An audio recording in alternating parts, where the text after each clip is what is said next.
Namun di sini saya ingin ingatkan antum, khusus yang tinggal di Pekanbaru ini, Riau ini, banyak-banyak bersyukurlah antum kepada Allah. Ya, dari beberapa daerah Indonesia yang pernah saya kelilingi, saya datangi, belum saya dapatkan sebuah kota, sebuah provinsi yang sunnah tersebar di situ luar biasa melebihi Pekanbaru. Gak ada masjid di luar Pekanbaru. Ada masjid seperti Abu Darda, Masjid Riyadhul Jannah, Masjid Umar bin Khattab, dan lingkungan-lingkungan seperti ini di satu provinsi. Masya Allah, ustadznya banyak, Ustadz Maududi, Ustadz Aspri, Ustadz Abu Tahir, Ustadz Abu Zubair, dan ustadz saya, murid-murid mereka lain. Taklim banyak, Masya Allah. Muridnya berlingkungan sunnah juga banyak, Masya Allah. Coba antum keluar dari Pekanbaru, nggak ada seperti ini. Walaupun ada masjid, tapi bukan masjid sendiri. Ganti pengurus, berhenti taklim. Wahabi ini nggak bisa lanjut lagi. Antum Masya Allah. Terkadang sebagian tempat lagi ngisi taklim, dilempar pakai batu, buang, dilempar. Itu Masya Allah di sini. Ya, salat 5 waktu, imamnya Masya Allah, ya, luar biasa Pekanbaru ini, mah. Gak ada di luar Pekanbaru seperti ini. Sunnah begitu tersebar, ya. Dakwah sunnah luar biasa. Ini perlu antum syukuri. Doakan ustaz-ustaz yang ada di Riau ini agar diistiqomahkan oleh Allah, dijaga mereka di atas manhajul haq, agar mereka tidak terfitnah dengan popularitas, tidak terfitnah dengan dunia, tidak terfitnah dengan dunia politik, agar mereka dijauhkan oleh Allah dari politikus yang bisa menghilangkan kemurnian dakwah mereka. Doakan mereka. Luar biasa nih dakwah di Pekanbaru saya. Bahkan demi Allah, ya, bukan ingin saya menampakkan hal sesuatu yang tidak hakiki, demi Allah terkadang saya ingin datang Pekanbaru, turun Pekanbaru ini 2-3 hari untuk keliling-keliling ikut kajian dan melihat pondok-pondok saya, jangan ngisi taklim. Cuma seperti tadi, mukrahun akhaka la bata, udah diminta, nggak mungkin panitia udah beli tiket pesawat, ya kan? Sampai sini nggak mau ngisi taklim, nanti suruh ditagih pula tiket pesawatnya, nggak sanggup bayar, ya kan? Terkadang pengen 2-3 hari sini bawa anak istri, pas datang Syekh Abdul Razak ikut taklim, Masya Allah, ya, dengar taklim Ustaz Maududi, Ustaz Aspri, Ustaz Abu Tahir, Ustaz Abu Zubair, Ustaz yang lainnya yang ada di sini. Luar biasa antum di sini jamaah. Ini perlu antum syukuri. Jangan membuka celah untuk syaitan menjauhkan antum dari lingkungan yang seperti ini. Bersyukur kepada Allah Jalla wa Ala. Doakan ustaz-ustaz yang memperjuangkan sunnah ini agar istiqamah di atas sunnah ini, agar mereka terus menerus membimbing kita dan anak-anak kita, cucu-cucu kita. Sungguh sebuah keutamaan, keberuntungan kita mati di sebuah lingkungan yang mensolati jenazah kita ahli tauhid. Sebagian saudara-saudara kita mempertahankan tauhid semasa hidupnya luar biasa. Ketika dia mati, tidak ada satupun jamaah yang mungkin paham tauhid atau paham sunnah ikut mensolati dia.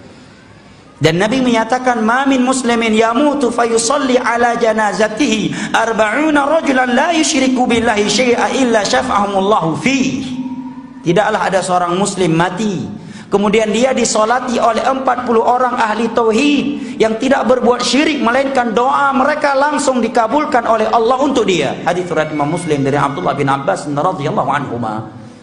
Keutamaan disolati oleh ahli tauhid jamaah. Bersyukur, itu nggak bisa antum beli dengan dunia besertanya. Dan orang-orang yang berjasa untuk yang seperti ini perlu kita doakan jamaah. Contohnya kami pernah lagi ada tabligh akbar di Fius, hampir mungkin belasan ribu yang hadir. Syekh Muhammad bin Abdul Wahab, ulama nomor 2 di Yaman setelah Syekh Mukbil, dan beliau sudah wafat rahimahullah. Beliau ingatkan kami waktu itu jamaah yang hadir untuk mendoakan Ahmad Farid. Hawa masih.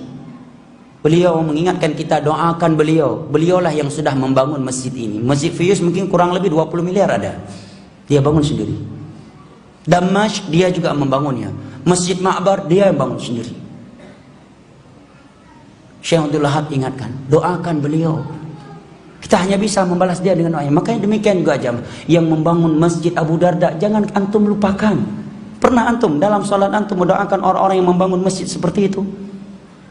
Hal jazaul ihsan ilal ihsan, kebaikan tidaklah dibalas kecuali dengan kebaikan. Nabi menyatakan, man sana ilaikum ma'rufan fakafi'u. Barang siapa yang melakukan sebuah kebaikan untuk kalian, maka balas dengan kebaikan yang sama. Kalau tidak, maka doakan dia, perbanyakkan doa untuk dia, hatta turu annakum qad kafatum, sampai kalian menyangka bahwa kalian telah membalas kebaikannya. Apalagi kebaikan yang dia lakukan untuk agama kita, anak kita, cucu kita, dan keturunan kita. Sebab harta dia, akidah kita, anak kita, dan keturunan kita terjaga. Ini nggak bisa kita balas dengan dunia beserta isinya, jemaah. Donatur-donatur yang membangun masjid, membangun pesantren, didoain, jemaah. Bahkan Syekh Abdurrahman Al-Ladini kalau datang Ahmad Farid taklimnya libur. Beliau liburkan, minta guru syekh lain suruh ngajak, beliau menjamu itu. Mungkin kalau di Indonesia orang akan sensitif. Syekh kalau orang kaya datang liburin ya, kalau orang miskin datang enggak. Begitulah Islam mengajarkan kita, jemaah. Ulama mengajarkan kita, hal jazaul ihsan illal ihsan, kebaikan dibalas kebaikan. Kalau Ahmad Farid datang, Syekh terang liburkan darusnya, suruhlah anak murid seniornya yang ngisi, beliau menjamu beliau, ya, memuliakan beliau. Bagaimana tidak dimuliakan? Dibangun masjid, damat dia yang bangun, fius dia yang bangun, fius hanya mungkin lebih dari 30 miliar sudah uang dia di situ. Bangun masjid, ya, listrik, beli genset, beli bis, itu luar biasa.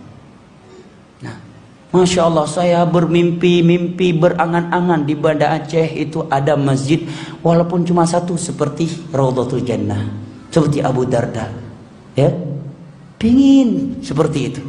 Dan mudah-mudahan Allah memudahkan, dan mohon doanya. Ya. Luar biasa, lihat masuk ke Abu Darda, Insya Allah, lihat hati, dingin hati ini. Masuk Riyadhul Jannah, Masya Allah, orang yang sholat pakai sutra, ya. Lihat jadwal taklimnya, Masya Allah, luar biasa, dingin hati ini, lihat. Masya Allah, sungguh beruntung orang mati berada di lingkungan seperti ini, yang mensolati dia anak tahfiz Al-Quran, yang mensolati jenazah dia ustadz yang mengajak kepada tauhid, jamaah solat jenazah dia ahli tauhid. Luar biasa, jamaah. Nah, mungkin ini yang dapat saya sampaikan pada malam hari ini, dan mohon maaf lebih dan kurangnya.